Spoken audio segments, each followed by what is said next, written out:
Ô, Dani, para a gente fechar aqui, vamos falar sobre o Alexandre de Moraes, né? Ele deu uma decisão sobre o governo do DF, porque o governador Ibanez Rocha quis ali fazer um pedido para entender, né, se o Bolsonaro poderia ser levado para Papuda, não, condições de saúde.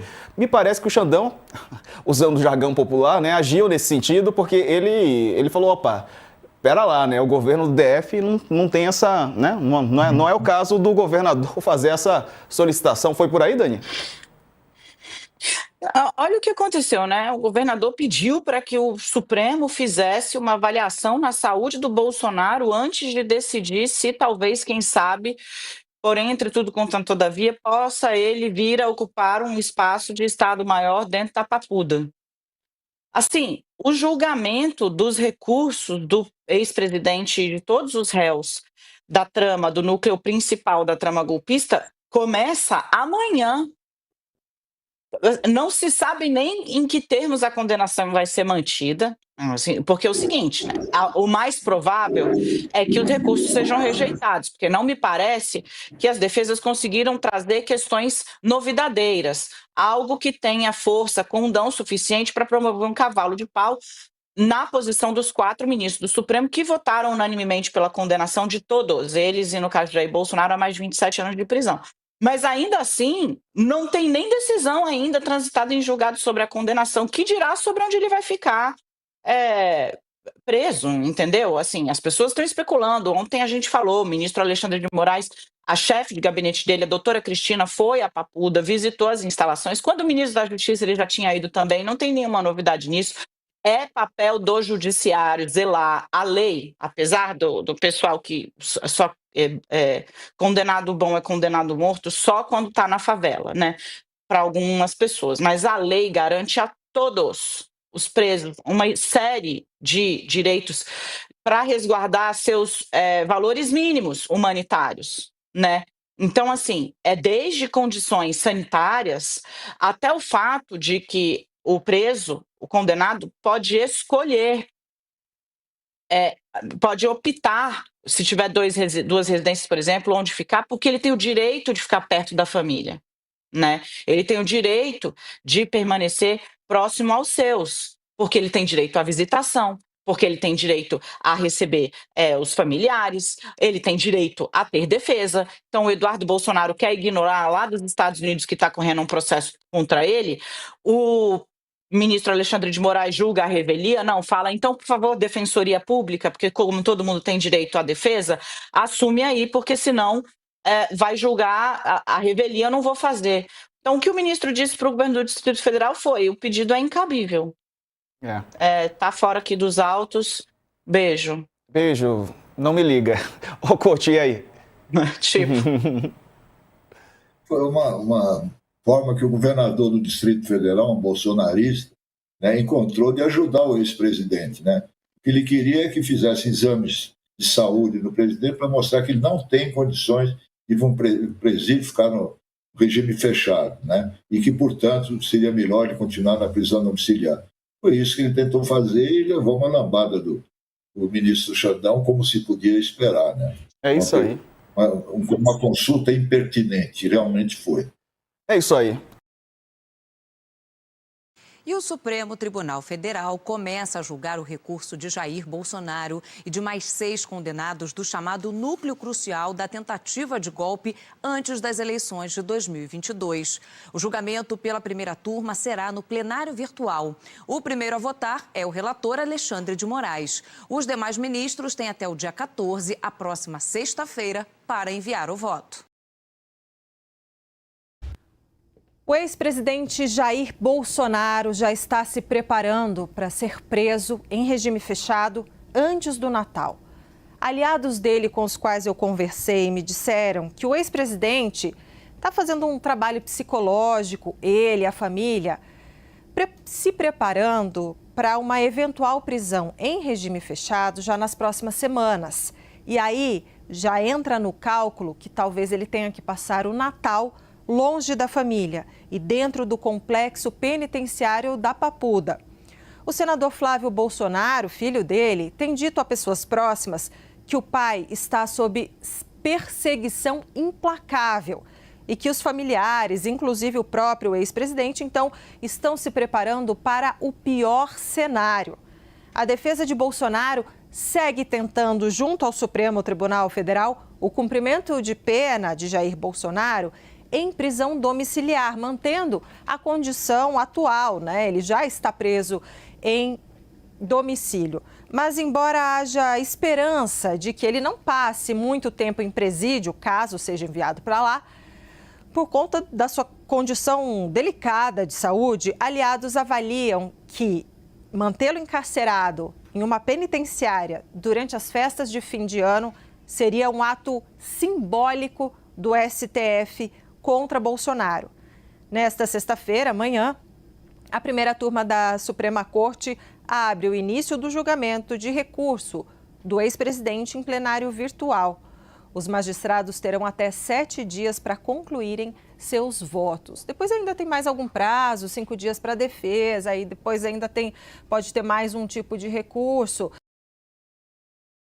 Vamos falar sobre a visita de um auxiliar do ministro Alexandre de Moraes, do Supremo Tribunal Federal. Ainda na semana passada, esse auxiliar esteve nas instalações da Papuda para verificar quais são as condições do local, né? A Folha de São Paulo teve informações de que 3 pessoas ligadas ao sistema penitenciário de Brasília passaram que esse auxiliar do ministro visitou a Papuda e a Cristina Kuchahara fez a visita acompanhada da juíza Leila Cury, então é uma auxiliar do ministro Moraes. Ela foi acompanhada da juíza titular da Vara de Execuções Penais do DF. Segundo relatos, a auxiliar do ministro visitou 3 locais diferentes na Papuda. Procurado, o gabinete do ministro Alexandre de Moraes não se manifestou. A ida a esse presídio famoso de Brasília ocorre às vésperas de o Supremo julgar os primeiros recursos do ex-presidente e dos outros condenados pela liderança da trama golpista de 2022. A primeira turma vai analisar, a partir de sexta-feira, agora, dia 7, os primeiros embargos de declaração, que são aquele mecanismo que defesas levantam dúvidas e contradições da sentença. Dani, e essa visita, hein? Olha, não é qualquer auxiliar, tá? A doutora Cristina, ela é chefe de gabinete do ministro Alexandre de Moraes. A doutora Cristina é chefe de gabinete do ministro Alexandre de Moraes. É uma pessoa da mais alta confiança do ministro, a ponto de que, quando o ministro foi... Vocês vão lembrar dele falando o nome dela...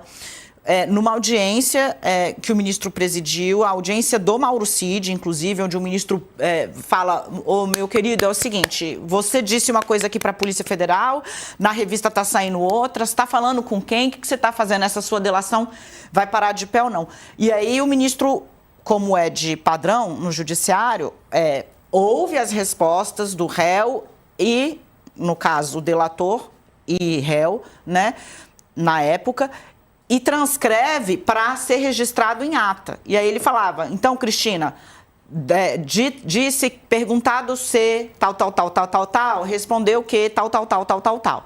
Essa é a personagem. Então, ela é uma pessoa da mais alta confiança do ministro Alexandre de Moraes. O que é que a gente viu, né? É preciso garantir a uma pessoa com a prerrogativa de ter ocupado a presidência da República, foi assim no caso do Lula, uma cela, digamos, de Estado maior. Se você lembrar, por exemplo, o presidente Lula, quando ficou preso dentro da Polícia Federal, em Curitiba, porque havia ali construiu-se uma cela de Estado Maior para ele. Provavelmente a visita é para averiguar se a Papuda tem condições de abrigar o ex-presidente Bolsonaro, que já foi condenado na primeira turma, tem recursos pendentes, como o Diego falou, que serão avaliados a partir da semana que vem, mas esses recursos não têm o condão técnico de modificar a pena, o tamanho, inclusive, da pena que foi imposta pela maioria do Supremo Tribunal Federal ao ex-presidente por conta da trama golpista, Sarza. Isso. E você, Sakamoto, como é que vê? Será que a Papuda tem essa estrutura? Eu acho que tem, mas é que eu ainda acho que E eu acho que, claro, o Supremo Tribunal Federal tem que fazer a análise, como colocou a Dani, os representantes do Supremo Tribunal Federal têm que estar presentes para analisar todas as possibilidades, né? Agora, se eu tivesse que apostar, eu apostaria que pelo menos os primeiros dias ele passa na carceragem da Polícia Federal em Brasília, mais do que na Papuda. Eventualmente, se for na Papuda, vão ter que construir para ele uma sala de chefe, uma sala de Estado maior, assim, porque ele é ex-presidente da República, vai ter determinadas prerrogativas, não vai ficar numa cela comum, né? E já tem na Polícia Federal celas que estariam prontas e preparadas. Eu diria que nos primeiros tempos, ele passa na PF, que também, por analogia, foi onde o Lula passou, né? O Lula ficou preso inicialmente na Polícia Federal em Curitiba, na superintendência, né? Agora, ele vai cumprir toda a pena preso? Daí vai depender do Supremo Tribunal Federal avaliar que, por uma questão humanitária, o Supremo não é obrigado, nenhum juiz é obrigado a garantir isso, que ele passe a cumprir a pena em prisão domiciliar, né, por conta de questões como a saúde dele, que é mais frágil devido à facada que levou em 6 de setembro de 2018, por conta de questões de doenças que ele tem, doenças de pele, né, refluxo, todas essas coisas, né? Só que, e aí talvez que aceite que ele passe em prisão domiciliar. Agora, se isso acontecer, e eu tenho repetido isso, eu acho que pessoas em situação de saúde precária, não estou falando que é do presidente da República, não, mas eu acho que pessoas que têm saúde precária, é claro, elas precisam ser analisadas e, eventualmente, receberem esse benefício. Mas se o presidente receber esse benefício, o ex-presidente, eu acho que ele tem que ser... A gente precisa fazer uma discussão sobre o sistema penal e isso valer para todo mundo. Para todo mundo que não foi condenado com crimes violentos, apesar de que Bolsonaro foi condenado por organização criminosa armada que prevê violência. Só que, se valer para ele, nesse sentido, prisão domiciliar, tem que valer para todo mundo. A pessoa que roubou o quilo de carne, a outra pessoa que isso, a outra pessoa que aquilo, tem que valer para todo mundo. Caso contrário, o Supremo vai estar construindo simplesmente mais um caso de privilégio de rico e poderoso. Mais do mesmo, eu diria, né? Porque não é uma novidade. O Felipe Salto já está conectado conosco. Eu só queria fazer uma rápida observação. Tem duas questões ainda, além da que o Sakamoto colocou sobre a questão da saúde do ex-presidente, é a idade. Bolsonaro tem 70 anos, né? E os precedentes, né? Então, por exemplo, o ministro Alexandre de Moraes também, é engraçado, né? O algoritmo do Supremo tem um problema ali com ele, né? Mas no caso do ex-presidente Fernando Collor, o ministro Alexandre de Moraes fez o voto médio vencedor e acabou ficando com a relatoria, né? Collor também foi preso num primeiro momento num presídio de Alagoas, houve até um questionamento, né? Escuta, você tem a residência em Brasília, a casa da Dinda, e a residência em Alagoas, quer ficar onde, né? Porque a lei prevê que o réu fique mais perto de sua família, o preso, né? Tem esse direito, todos. E aí escolheu Alagoas e dias depois a defesa entrou com pedido de prisão domiciliar, também alegando questões de saúde, comprovou que Collor acho até que estava num tratamento de câncer. Outro preso célebre que também teve a pena transmutada em prisão domiciliar por questões de saúde foi Paulo Maluf, né? Na época, a Mônica Bergamo fez uma longa reportagem, o Maluf estava usando fralda dentro da Papuda, ele estava lá na Papuda, com a idade avançadíssima também, em tratamento de câncer, conseguiu a prisão domiciliar. Então, assim, os registros existem e o fato é que Bolsonaro realmente, né, tem uma série de complicações, já fez, salvo engano, 6